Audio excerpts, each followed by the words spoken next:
Chers internautateurs et internautatrices, bienvenue dans cette rétractation toute spéciale et particulière, puisque nous allons parler de Les Poilus, l'amitié plus forte que la guerre, l'amitié plus forte que tout, puisque c'est un jeu coopératif qui a cette particularité d'être fait par Monsieur Fabien, qui est là, et Monsieur Juan, qui est ici. Comment allez-vous bien? Eh ben, très bien. Ouais. Alors on va commencer par un petit papotage, car ce jeu a une connotation particulière, puisqu'il s'agit d'un jeu édité par Sweet Games, on le dira plus tard, mais qui a été illustré par Tinius. Voilà. Les événements tragiques du début de l'année ont mis toutes ces personnes oui, en avant. Voilà. Et on n'avait pas prêté attention au fait que Tinius, en fait, était quelqu'un qui œuvrait dans le monde du jeu depuis très longtemps. Depuis très très longtemps. Quelqu'un que tu connaissais de manière très personnelle et depuis de nombreuses années, puisque vous avez collaboré sur des magazines qui parlaient de jeux de rôle et autres. Voilà, en fait, on s'est connus autour de Casus Belli, où il faisait des illustrations, où je faisais des articles, aussi un peu d'illustrations, et puis des petits jeux en encart, des choses comme ça. Donc voilà, on s'est connus voilà, à ce moment-là, on a sympathisé tout de suite. Et on est devenus de grands copains. Et par la suite, au cours des années, on a continué. On est resté en contact, d'autant plus que au bout d'un moment, il y a eu Charlie qui s'est monté. Donc on parle d'une époque, quand il y a longtemps, c'était il y a très longtemps. On C'était parle pas il y du a très Casus. longtemps. Ce Casus, c'est un magazine qui renaissait sans Vient de régulièrement. ressortir, ouais. Voilà, il y a un nouveau numéro qui est arrivé là il n'y a pas Tout à longtemps, fait. etc. Mais Casus, c'est un magazine qui a plus de 20 ans, 25 ans. Oh oui. Voilà. Et donc là, on parle du début du début. Je n'ai même pas la date là-dessus. Ouais. Je l'ai vu passer, moi, ce numéro, tu vois. Voilà, c'est typiquement un magazine que j'avais, moi, chez moi, et que je n'avais jamais fait gaffe. En fait, là, tu disais, il signait avec son... Voilà, alors ça, c'est quand il a commencé à faire des illustrations. Il faisait vraiment de l'illustration. Il n'avait pas encore son trait de dessinateur de presse. Il n'avait pas développé cet aspect-là. Et donc, il signait de son nom, Bernard Verlac. Mais comment ça se fait qu'il s'est retrouvé à dessiner donc, il était joueur Non, du tout non, c'était pas un joueur. Ouais. En fait, je pense qu'il a jamais joué au jeu de rôle, ou peut-être une fois par-ci, par-là. Enfin, pour voir à quoi ça ressemblait. voilà, on a dû jouer ensemble à Rêve Dragon une fois, parce qu'après on a travaillé sur Rêve Dragon. Vous avez travaillé ensemble. Mais en fait, c'était pas un joueur, quoi. Mais c'était un bosseur, quoi. Il bossait comme un fou, il bossait tout le temps. 15 francs le magazine. Quand je dis que ça nous remonte, c'était il y a longtemps, c'est 15 francs. Ça, c'est un numéro de quand? Je ne sais pas si J'arrive pas à voir je n'arrive pas à voir là. Numéro 23, c'est pour te dire. Numéro de téléphone 563 01 02, ça ne nous rajeunit pas. 1984. 84, voilà. 1984, ça date de là. Donc c'est quelqu'un effectivement qui traînait dans le monde du jeu, l'air de rien. Il a commencé ses armes en illustration. C'est ça. Après, au sein de Casus Belli, il y a eu il a fait beaucoup de dessins. Didier Guizrix en a parlé. Donc, il a aussi illustré des articles de Denis Gerfaud sur des monstres, sur des choses comme ça. Et en fait, voilà, nous on s'est connus autour de cette mouvance, à Casus Belli même. Et puis après, on s'est vus beaucoup. Et puis, du coup, on est quasiment... on a développé des liens familiaux. C'est le parrain d'une de mes filles, etc. Ah oui, c'est vraiment on est vraiment tout à fait dans du proche. Ouais. Donc après, là, j'ai ramené celui-là parce que ce qui est intéressant, c'est qu'il commençait à signer Tinius. C'est quelques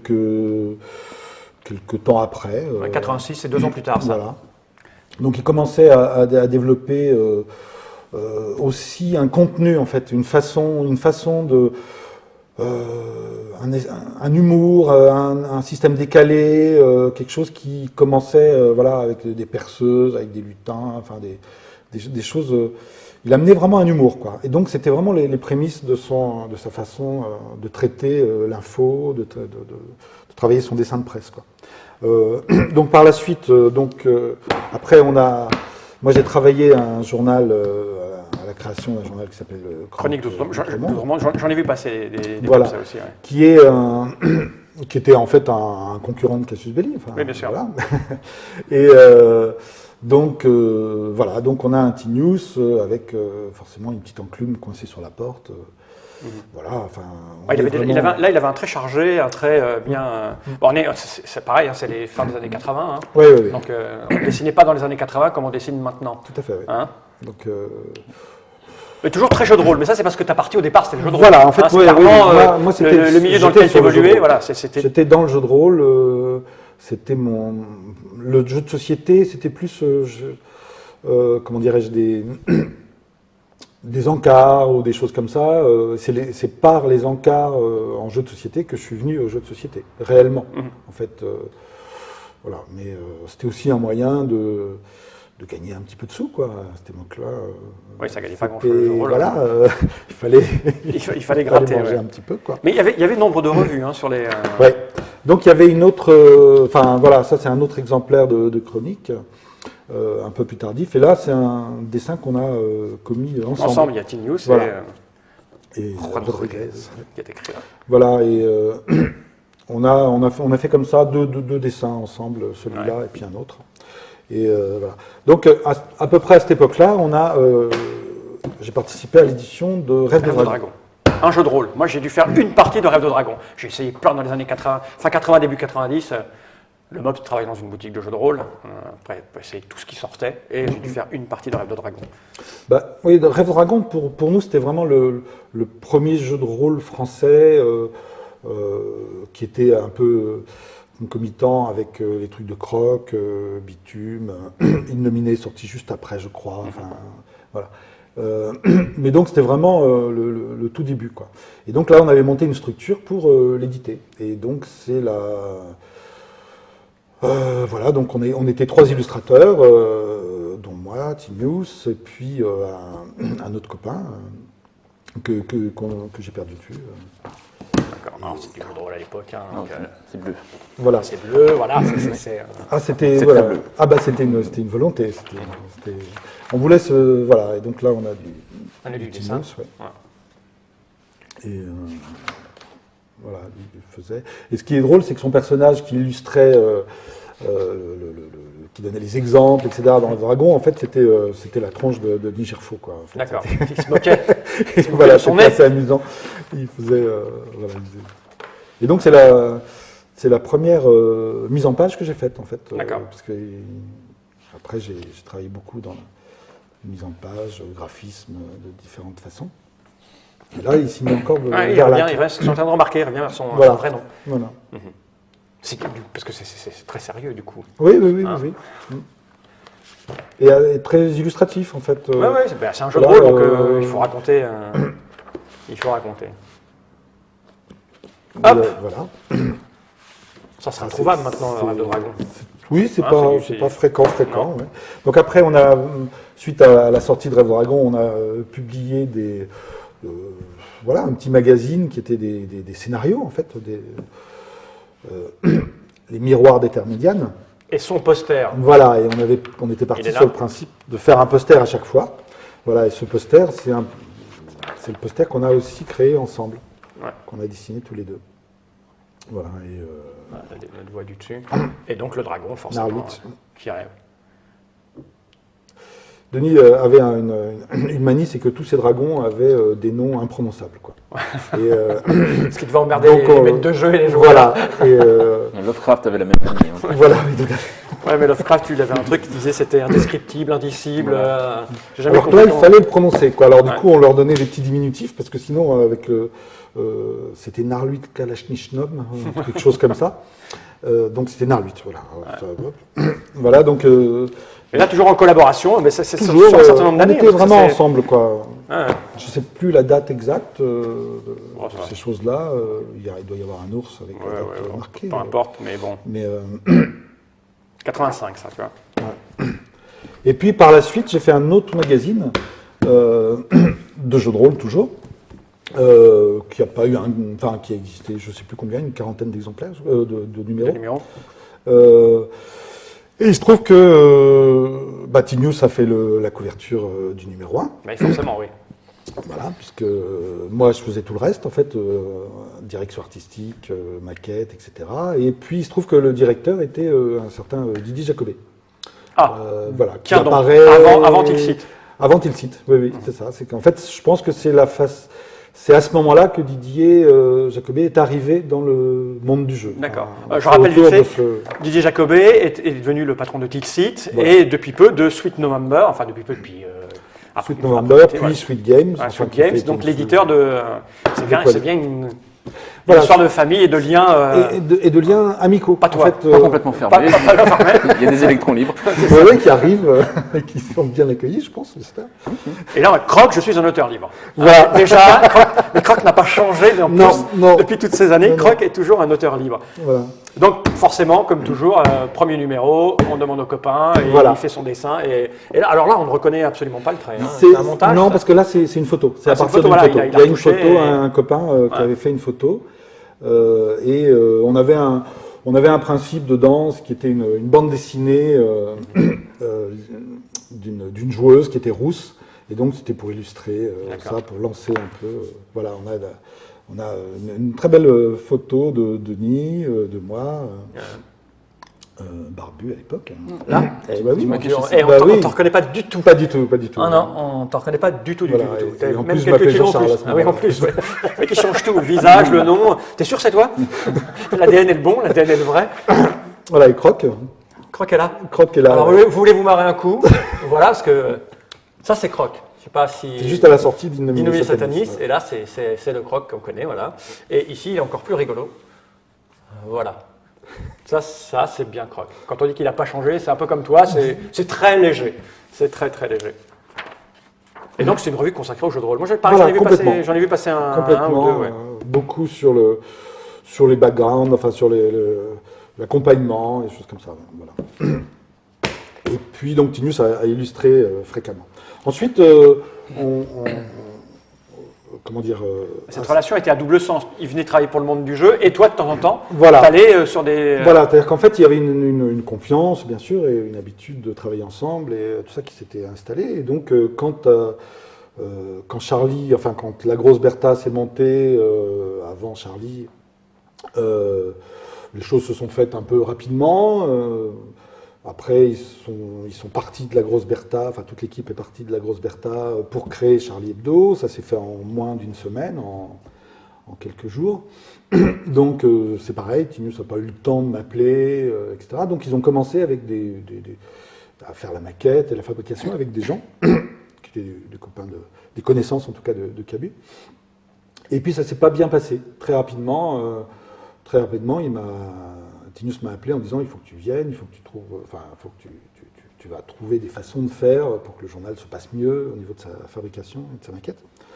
Donc voilà, et moi je suis intervenu sur Charlie à partir du numéro 12. Ouf. Donc là, Ça date. Oui, ça date un peu, puisque c'est en 92 d'ailleurs. Et voilà, et donc j'y suis resté 10 ans. Tu as bossé 10 ans sur la mise en page et tout ça, c'est ça? Voilà, et sur la fabrication et sur le cheminement, en fait, pour arriver à ce que ça soit dans les temps, parce que c'était assez compliqué avec les histoires de rotatives et tout ça. Ouais. On avait un délai d'une demi-heure à respecter, c'était assez précis. Et arriver à le respecter, ça a été déjà un boulot de quelques mois. Oui, j'imagine. Et donc voilà, c'était une aventure extraordinaire, très intéressante. Et surtout que moi j'avais été lecteur de Charlie dans sa première époque. Et donc il s'était arrêté en 81. Et donc de repartir en 92 avec tous ces gens-là que j'avais vus dans des médias, que j'admirais, dont j'aimais les dessins, les textes pour certains, etc. C'était super, c'était vraiment... Il faut dire que c'est un magazine, comme tu le disais, qui a connu plusieurs périodes, plusieurs époques. Oui, Hein. enfin là j'ai amené... En fonction des directeurs de publication, des Voilà, chefs, en fait, etc., c'est un peu parti dans plusieurs sens. Puis c'était des personnalités, donc ça s'arrachait souvent la gueule. Ah oui, ça c'était assez mouvementé. C'était assez mouvementé, ouais. Puis ça se parlait pas forcément gentiment. J'imagine que Téquinconte devait partir souvent. Oui, Ouais. bon, c'était assez, Mais amicalement, assez chaud. ouais, quoi. c'est Oui, des gens qui chaud. avaient... Mais c'était vivant, c'était fort. Ouais, quoi. bah, C'était, voilà. Et ça, c'est un numéro sur lequel tu as bossé? Non, c'est un plus récent. Un plus récent? C'est très récent. C'est très récent. Très récent, ça. Novembre Ah oui, c'est novembre très 2014. récent. Ouais. C'est très récent. Voilà. Moi, Ça doit être une des dernières couvertures que Tinus a fait. Moi, j'étais lecteur de Harakiri, un peu de Charlie Hebdo, mais je ne suivais pas vraiment, quoi. Donc, Oui, c'est sûr que les gens découvrent en fait maintenant, par rapport aux événements, ce qu'était Charlie. Et en fait, Charlie avait vraiment, depuis le début, une volonté de faire quelque chose de politique, vraiment, clairement politique, etc. Ce qui était d'ailleurs la création, à la base de la création de Charlie, de cette nouvelle édition, puisque précédemment, quasiment le même groupe, pas tout à fait, mais une partie en tout cas, faisait La Grosse Bertha, qui était un journal satirique, mais qui n'avait pas une vocation réellement politique, en tout cas d'après son éditeur de l'époque.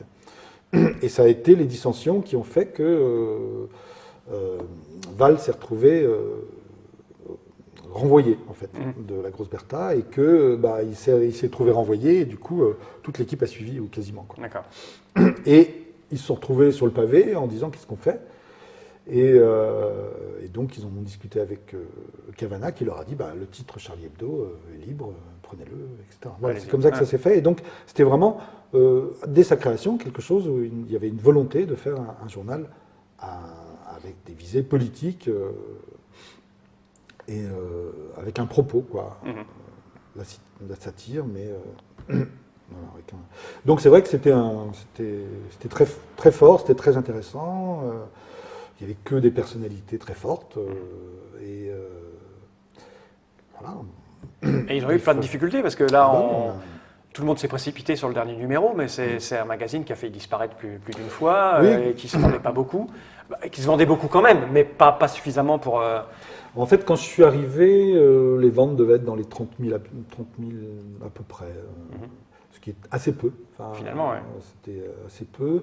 Je crois que par moment, les tirages ont dû aller vers les 80, 100 000. Mais dernièrement, c'était autour de 60 000, quoi. Ouais, ce qui est pas... Ce qui était un peu juste, ce qui était vraiment un peu trop juste. Là, ils avaient vraiment des problèmes financiers qui étaient importants, parce que parce qu'il faut être nombreux pour sortir 16 pages toutes les semaines, et voilà, et donc c'était un peu compliqué, oui, bien sûr. Et puis il n'y a pas de pub, il n'y a rien, parce que bon, non, les gens étaient un peu frileux, ça s'affichait dans ce genre de choses, puis c'est pas une volonté, donc c'était non, des abonnés. Voilà, pour être un journal libre, en fait. Pour être vraiment libre, il faut pas de pub. Voilà. C'est un peu l'idée. Et c'est quoi que tu as ramené là-bas? C'est quoi? Alors là, c'est pendant qu'on faisait Charlie Hebdo, on a eu quelques tentatives d'autres magazines. Celui-là est assez confidentiel, puisque c'était une partie de l'équipe de dessinateurs de Charlie, on a fait un petit magazine qui s'appelait Chien Méchant, qui était sur de la BD, la BD qui ne pouvait pas trouver sa place dans Charlie Hebdo, en fait. Mais qui était sur le même ton, enfin, et de la satire et à tendance politique et sociétale, en fait, avec quelques articles, quelques interviews, mais voilà, et pas mal de BD, et puis d'autres personnes, d'autres dessinateurs. Ça serait comme un flux glacial plus impliqué. Voilà. C'est ça, plus impliqué, plus... pas plus adulte, mais... Non, plus politisé. Ouais, plus politisé, c'est ça. Plus engagé. Mais ça n'a pas tenu. Ça n'a pas tenu. Ça n'a pas tenu. On n'a pas... Enfin voilà, le journal n'a pas trouvé... Trop méchant. Trop méchant. Trop méchant, mais je crois que c'est un... Ouais, après, c'est compliqué, ces histoires de distribution, tout ça. Après, on ne sait pas trop... Et là-bas, c'est quoi? Parce qu'alors, a priori, Tinus avait une passion pour les pandas, c'est ça? Voilà, en fait, il a fait une bande dessinée dans l'Écho des Savanes, qui s'appelait Panda dans la brume. Et donc, ça, c'est l'album. Voilà, et donc, on a ensemble fait un projet de dessin animé en petite, comment dire, en petit sketch, quoi. Voilà, là c'est des gags qui sont indépendants, donc des petits sketchs. Voilà, là, voilà. Et donc, faire un petit dessin animé autour de ça, c'était en projet, c'était en cours. D'accord. Et ça va se finir ou pas? Oui, je pense. Ouais. Oui. Parce que c'était déjà très avancé. Disons que c'était pas mal avancé, il y avait eu pas mal de dossiers qui avaient été déposés à différentes instances, etc. Mais depuis les événements, en fait, ça a été signé avec une télévision locale, ce qui du coup entraîne des histoires au niveau du CNC, etc. On est loin, hein, Voilà, oui, effectivement. Voilà, on a une épure, en fait, on est très loin. Dans le trait. Et ce qui était aussi... ce qui était très impressionnant de voir Tinius travailler, c'est qu'en fait, il ne faisait pas de crayonné. Il n'avait aucun de crayonné. Et justement, il attaquait direct. Il attaquait direct. Ah ouais. Et quand ça allait pas, il prenait sa feuille, il la froissait, il l'achetait. Ok. Et il recommençait. Et donc, c'était sa façon de faire.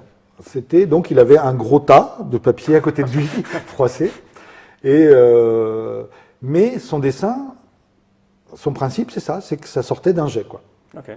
Et c'est ça qui lui donnait une espèce de fluidité au niveau du trait, une aisance. Si cette aisance lui plaisait pas, il recommençait tout jusqu'à ce qu'il la trouve. Donc des fois, ça pouvait être long. Sur des comme ça, je comprends que à l'époque, il devait certainement faire du crayonné, etc. Et je pense que c'est sa démarche au niveau du dessin de presse, et la recherche qu'il avait, c'était ce côté délié d'un jet, quoi. Alors après, il revenait avec les couleurs, avec des lavis, des choses comme ça, bien sûr. Mais la partie trait, le cerné, c'était vraiment quelque chose de très spontané, très voilà. Et donc, un des derniers trucs qui s'est produit, ça a été les poilus. Comment ça s'est passé alors, l'histoire des poilus? Alors en fait, les poilus, c'est une idée qu'on a eue il y a un an et demi. Ouais, un an et demi, je pense.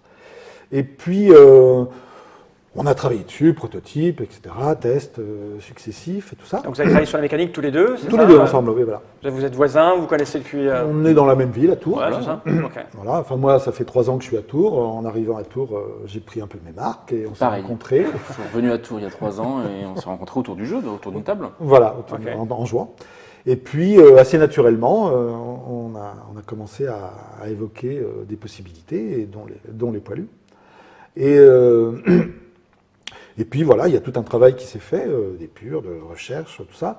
Il y avait une volonté dans les poilus, c'était de faire ressentir quelque chose, enfin de faire quelque chose où dégager un sentiment, quoi. Voilà. Et puis il fallait quand même avoir des mécaniques, des choses et tout ça. Donc voilà, ce jeu, je l'ai illustré dans sa version prototype, je l'ai fait tourner pas mal, dans pas mal de festivals, à Cannes entre autres, l'année dernière, où j'ai fait jouer pas mal de gens, dont des éditeurs, etc. Et voilà, donc j'avais quelques contacts, et on était en train de discuter, mais ça se faisait pas, ça avançait pas trop, tout ça. Et puis il se trouve que je suis venu à Orléans joue, donc en mi-septembre. Ouais, c'est ça, ouais. Voilà. 2014, ouais. Et j'avais rencontré à Cannes, retrouvé en fait Didier Jacobet, on s'était perdu de vue en fait. Et puis je l'avais retrouvé à Cannes, je lui avais parlé du jeu Les Poilus, puis comme ça, comme mon actualité, les choses sur lesquelles je travaillais. Et puis il se trouve que on a joué à Orléans. À Orléans, il a joué à ce jeu, bon, voilà. Mais comme ça, voilà. Et le lendemain, il me dit, mais en fait, je pourrais l'éditer. Je dis, peut-être, pourquoi pas, faut voir. Et puis il me dit, mais si on se dépêche, on pourrait peut-être même le sortir pour Cannes. Alors je dis, là c'est pas mal, c'est bien. Oui.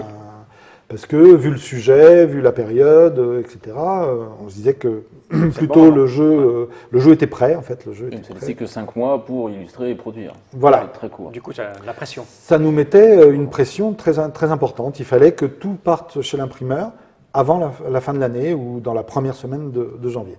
C'était ça qui était... voilà, on a calé ça, on s'est dit, ok. Et puis donc on a signé. Après se posait le problème de l'illustration. Il nous fallait quelqu'un qui réagisse très très vite. Donc moi, dans ces cas-là, qu'est-ce que je fais? J'appelle Tinius, en sachant très bien que Tinius n'a pas le temps de le faire. Tinius est débordé, il a du boulot par-dessus la tête, entre Marianne, Charlie, des illustrations pour par-ci, par-ça. Il faut savoir aussi que Tinius refusait rarement quelque chose, quoi. Il faisait des dessins pour tout le monde. Il ne savait pas dire non. Il savait pas dire non. Comme la plupart des gens super occupés, en fait. Voilà. Il ne savait pas dire non. Et il faisait toujours au mieux possible pour tout. Enfin, voilà, c'était... Donc, par son intermédiaire, parce il connaissait absolument tout le monde était copain avec Tinius. C'est vrai que c'était quelqu'un de tellement affectueux, tellement chaleureux que... Donc voilà, donc du coup, je lui dis, est-ce qu'on peut essayer de trouver un dessinateur? Alors je lui cite quelques personnes, tout ça, ils essayent de les joindre, on n'arrive pas à les joindre, au bout de 2 jours, on n'arrive à avoir personne, je vois le temps qui passe, au bout de 3 jours, on n'arrive pas à joindre les gens, et puis je dis, mais t'es vraiment sûr que t'as pas le temps de le faire, toi? Et là il me dit, non, j'ai pas le temps, mais puisque tu me le demandes, je vais le faire. D'accord. Et donc voilà, et en fait, il était ravi, en fait. Il était absolument ravi. Je pense que dès le début, oui, ça lui rappelait le bon vieux temps, oui. Voilà, et c'était le sujet aussi, parce que forcément, j'étais obligé je lui ai expliqué la thématique du jeu, le fait qu'on mettait l'amitié en avant, les rapports humains, etc. Et donc tout ça, ça l'a emballé, quoi. Ça l'a emballé, et il avait vraiment envie de le faire. Donc je lui ai dit, ouais, mais attention, là, le délai, voilà. Il faut savoir que Tinius était très souvent en retard. Forcément, s'il dessine, il déchire, il dessine, il déchire, il dessine, il déchire. Voilà, c'était d'ailleurs, à Charlie, c'était, je peux le dire maintenant, mais c'était un gag récurrent. Ouais. Tinius était en retard, donc quand on avait un bouclage à 18h, pour Tinius, c'était un bouclage à 16h30. Ouais. Les horaires qu'on lui donnait, c'était pas tout à fait les bons. Même que les autres. Et comme ça, il était en retard et du coup, ça collait. Donc c'était toujours là, sauf que là, j'ai pas pu faire ça. J'ai pas pu faire ça parce qu'en fait, je pensais pas à Tinius. Je pensais pas qu'il aurait le temps. Donc j'ai fait normalement, quoi. Je cherchais quelqu'un qui serait capable de faire le jeu pour la bonne date, quoi. Donc là, il connaissait la bonne date et je me suis dit, oh là là, la galère, ça va être difficile. Voilà. Et en fait, non. Il me maudissait tous les matins. Il me maudissait, j'ai encore dormi 3 heures cette nuit à cause de toi et tout ça. Mais voilà, regarde ce que j'ai fait. Et puis voilà. Et puis du coup, tous les matins, c'était un petit mail de félicitations. Ah, c'est super. Voilà. On attendait quand même beaucoup le jeudi et le vendredi, qui étaient les 2 jours où il n'était pas en bouclage. Voilà. Où on avait une chance d'avoir quelque chose dans la boîte mail. Voilà, oui, parce que les autres jours, c'était vraiment pas la peine, quoi. Et donc ça donne ça. Et alors voilà, il a fini, le dernier dessin qu'il m'a envoyé, c'était le 30 décembre. Okay. Et donc le jeu était fini, et donc il est parti, il y avait déjà une partie des éléments qui étaient terminés, qui étaient partis chez l'imprimeur, mais... On connaît déjà les règles. Oui. Bon, on y reviendra parce qu'on fera une vidéo où on va expliquer la règle et on va y jouer, on reviendra plus en détail. Mais donc c'est un jeu de cartes, donc il y avait quand même pas mal d'illustrations à faire finalement. Hein. Oui. Le truc c'est ça, c'est qu'il y a vraiment beaucoup de... Justement l'un des derniers dessins, là, la colombe. Là. La colombe, l'un des tout derniers. Un des tout derniers, oui. Il l'avait refaite en fait, la colombe, il l'avait déjà faite une fois. En me maudissant d'ailleurs, parce que en fait c'est un gag récurrent au sein des illustrateurs, tout ça, la colombe de la paix, c'est un symbole un petit peu trop premier degré, donc il n'était pas content de dessiner ça. Mais voilà. Mais nous, on avait besoin de ça pour le jeu, quoi. Donc on reviendra sur toutes les illustrations juste après. Bon, il n'y a pas que des bonhommes, hein, il y a aussi des objets. Mais elles sont toutes différentes en fait. Quasiment.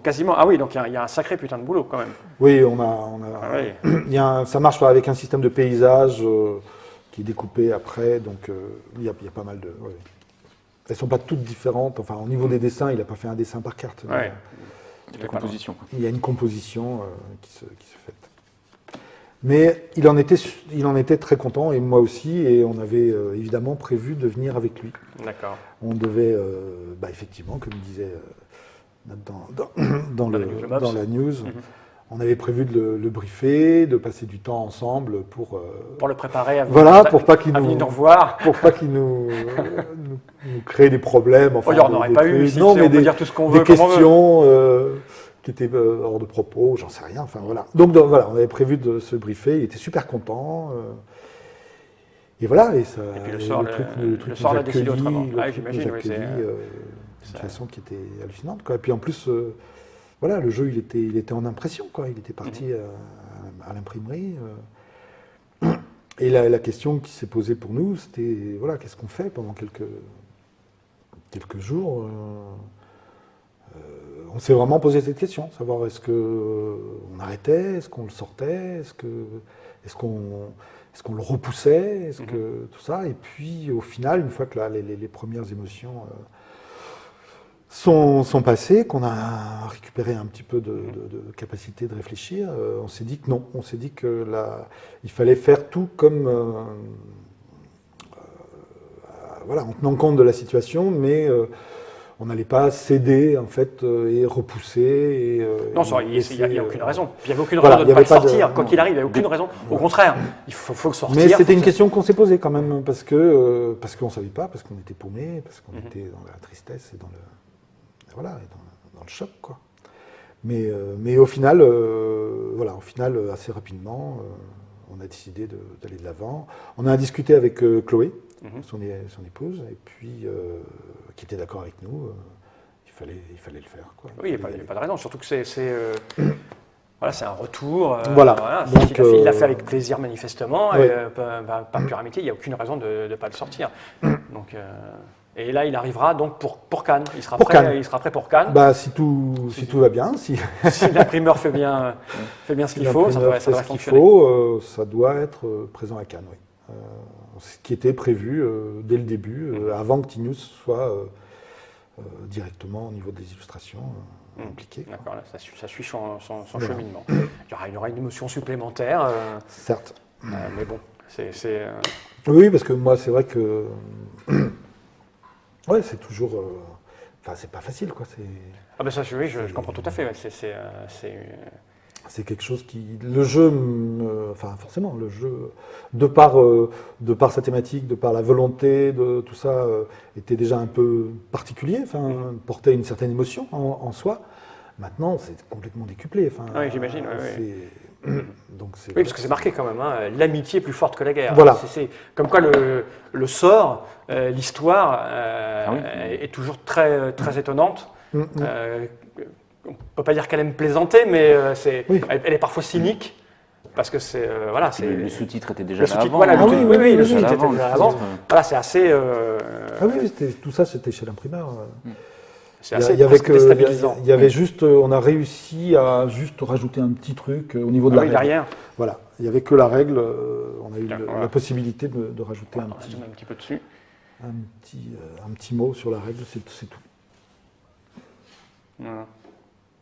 Bon, tout ça, les gens le découvriront à Cannes. Voilà, oui, bien sûr. Moi, je trouve important que vous soyez venus, qu'on en ait un petit peu parlé, qu'on ait rappelé, parce que franchement, ça nous a... Quand vous nous avez contactés, quand Didier nous a contactés, que tu as téléphoné, tu as eu le mot parce que j'étais pas là, on n'avait absolument pas fait le rapprochement avec les... Parce que je te dis, hein, moi, c'est une revue que j'ai eue entre les mains. Bien sûr. On n'a absolument à aucun moment fait le rapprochement entre Tinius et ça. Et puis, que le jeu soit... annoncé à ce moment-là, surtout que c'était les délais, je veux dire, on commence à parler des jeux qui vont arriver à Cannes. Oui. Ça a été une grosse problématique pour nous, comment tourner la news, comment en parler, jusqu'où aller, pas aller, pour éviter les bouts. Oui, bien sûr. Tu vois, ils sortent un jeu alors que, voilà, non, c'est prévu avant, ça se fait pas en 5 minutes, surtout quand le gars est super occupé. Donc c'est vrai que c'est des problématiques et un ressenti un peu particulier. Même là, moi, l'entame de la Trick Track TV, elle a été un peu... on prépare rien, vous l'avez vu, on arrive, on prépare rien. Voilà, je trouve que c'est mieux de rien préparer parce que comme ça tu es naturel, mais c'est vrai que ça fait bizarre. C'est très étonnant et ça fait très bizarre. Mais je crois qu'il faut continuer, il faut avancer, il faut que le jeu sorte, il faut que les gens y jouent. Et puis voilà, ça fait œuvre de mémoire. Et puis les gens continuent d'exister à tout jamais, quoi qu'il arrive. En impression et en continuant de consulter le travail. Et puis voilà, quoi, c'est comme ça. En tout cas, merci d'être venu jusque-là pour nous expliquer tout ça. On va après aller à l'essentiel, parce que ça reste avant tout un jeu. Oui, bien avec sûr, une mécanique et tout. Et puis, c'est fait pour être joué. Donc, on va faire une autre Trick Track TV où on va expliquer la règle, et puis une autre où on va jouer. Voilà. Tout à fait. Et puis la vie continue, quoi qu'il arrive. Hein. C'est comme ça que ça doit être, hein, et pas autrement. Et puis, ça nous fait voir le monde différemment. Moi qui ne suis pas du tout attaché à tous ces gens-là et autres, c'est vrai que ces événements, nous ici au bureau, moi j'ai eu beaucoup de mal à me concentrer sur notre travail parce que c'est un événement qui bouscule à plein de niveaux. Ça apporte beaucoup de réflexion, beaucoup de choses, et puis il faut l'utiliser comme une force. Oui, oui. Voilà, tout ce qui nous arrive doit être utilisé comme une force, un appui à la réflexion. Oui, oui, Il faut avancer, il faut au final qu'on en sorte tous effectivement enrichis, mais voilà. Oui, on aimerait bien payer moins cher cet enrichissement. Des moments un peu difficiles. C'est toujours comme ça. Ok, mais merci à toi, Juan, merci Fabien, et puis on va aller jouer, parce que finalement... oui, de toute façon c'est un jeu. C'est un jeu, et donc on est là avant pour jouer. tout un jeu. On y va. Jenny Reich.